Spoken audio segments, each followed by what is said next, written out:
So hello everyone, जय Maharashtra, welcome to physics पढ़ाई academy. और आज हम लोग लेके आ चुके हैं topic number 7, that is sex determination in human being. तो हम लोगों ने इससे पहले वाले टॉपिक में जो देखा था कि जो रिप्रोडक्शन होता है ह्यूमन बीइंग में वो दो स्टेप में होता है। सबसे पहले तो सेल डिवीजन होता है, मियोसिस सेल डिवीजन, इसका मतलब होता है गैमेट फॉर्मेशन। उसके बाद होता है फर्टिलाइजेशन, राइट। तो फर्टिलाइजेशन में हमने ये देखा था कि जब फर्टिलाइजेशन होता है यानी कि एक स्पर्म और एक एग जो होते हैं वो यूनियन करते, फ्यूज करते, और एक नया सिंगल सेल बनता है। और वो सिंगल सेल माइटोटिक डिवीजन कर करके एक न्यूबॉर्न बेबी में कन्वर्ट होता है। तो वो जो न्यूबॉर्न बेबी है, वो न्यूबॉर्न बेबी का जो जेंडर है यानी कि वो न्यूबॉर्न बेबी गर्ल होगा या बॉय होगा, ये कौन डिसाइड करता है, कैसे डिसाइड होता है, ये चीज को आज के हम लोग सेशन में जानने की कोशिश करेंगे। क्लियर? तो सब लोगों को रेडी हो जाना, अच्छी तरीके से नोट्स बनाते रहो, चीजों को सीखते रहो। ठीक है, स्टार्ट करते हैं topic number 7, sex determination in human. तो देखो, सबसे पहले मैं आपको बता दूं कि जो फर्टिलाइजेशन का प्रोसेस होता है उसमें दो लोग हिस्सा लेते हैं। एक होता है मेल गैमेट जिसको स्पर्म बोलते हैं, एक होता है फीमेल गैमेट जिसको हम लोग क्या बोलते हैं, एग बोलते हैं, राइट। तो ये जो स्पर्म होता है उसकी भी हम लोगों के उसके बारे में यानी कि उसका कैरेक्टर में पता है कि भाई जो स्पर्म होता है उसके अंदर 22 ऑटोसोम्स होते हैं यानी कि 22 नॉर्मल क्रोमोसोम होते हैं, और एक क्रोमोसोम जो होता है वो सेक्स क्रोमोसोम होता है, या तो हम लोग बोल सकते हैं वो जेंडर डिसाइड करने वाला क्रोमोसोम होता है। या तो एक्स हो सकता है या तो वाई हो सकता है, करेक्ट है।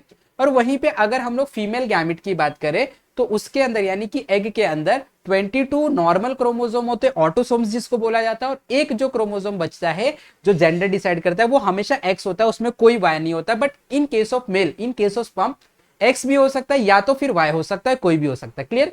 तो जब फर्टिलाइजेशन होके एक नया सेल बनता है, जाइगोट जिसको बोलते हैं, जो सिंगल सेल होता है, वो सिंगल सेल के अंदर जब माइटोटिक डिवीजन होता है तो जो न्यूबॉर्न बेबी आता है वो न्यूबॉर्न बेबी का जेंडर किस तरीके से, कौन से फॉर्मूले से डिसाइड होता है, इसको समझ लो। तो देखो, आप देख सकते हैं यहाँ पे फर्टिलाइजेशन का प्रोसेस में ये दो लोग हिस्सा लेने वाले, करेक्ट है।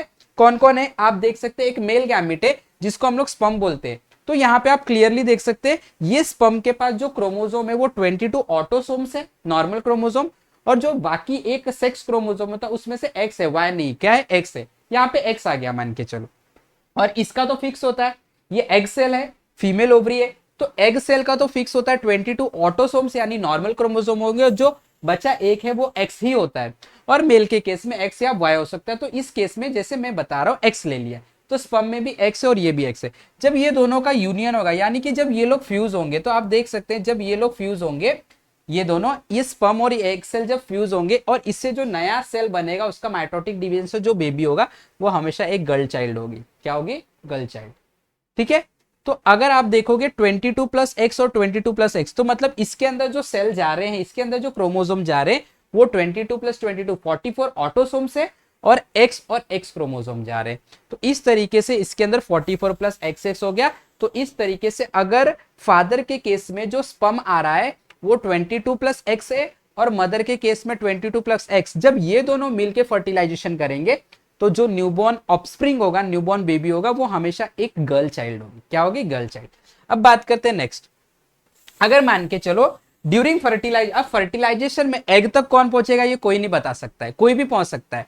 स्पर्म के केस में एग तक जब फर्टिलाइजेशन होता है, एग तक कौन पहुंचता है? स्पर्म। अब स्पर्म 22 प्लस वाई वाला पहुंच रहा है या 22 प्लस एक्स वाला पहुंच रहा है, ये कोई डिटरमाइन नहीं कर सकता, ये कोई डिसाइड नहीं कर सकता है। आ रहा है बात समझ में? ये ऑटोमेटिक डिसाइड होता है, यानी कि ये नेचुरली सेट होता है। क्लियर? तो यहाँ पे आप देख सकते हैं ये जो स्पर्म है ये 22 प्लस वाई वाला स्पर्म है, और यहाँ पे एग तो आपको पता है 22 प्लस एक्स वाला ही होगा हमेशा, राइट।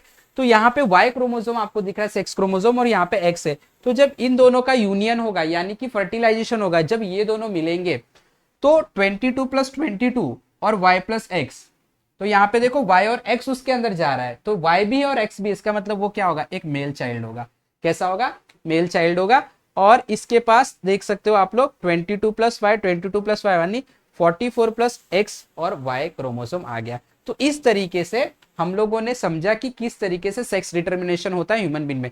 तो अगर स्पर्म जो है और एग जो है ये दोनों का फर्टिलाइजेशन हो रहा है, और स्पर्म जो है 22 प्लस वाई वाला है और एग तो 22 प्लस वाई वाला है, तो हमेशा जो ऑफस्प्रिंग होगा वो एक गर्ल चाइल्ड होगी, राइट। वहीं पे अगर स्पर्म 22 वाई वाला है, एग तो हमेशा 22 एक्स वाला रहेगा, तो फर्टिलाइजेशन के बाद जो ऑफस्प्रिंग होगा वो हमेशा एक मेल चाइल्ड होगा, एक बेबी बॉय होगा। क्लियर हो गया सब लोग को?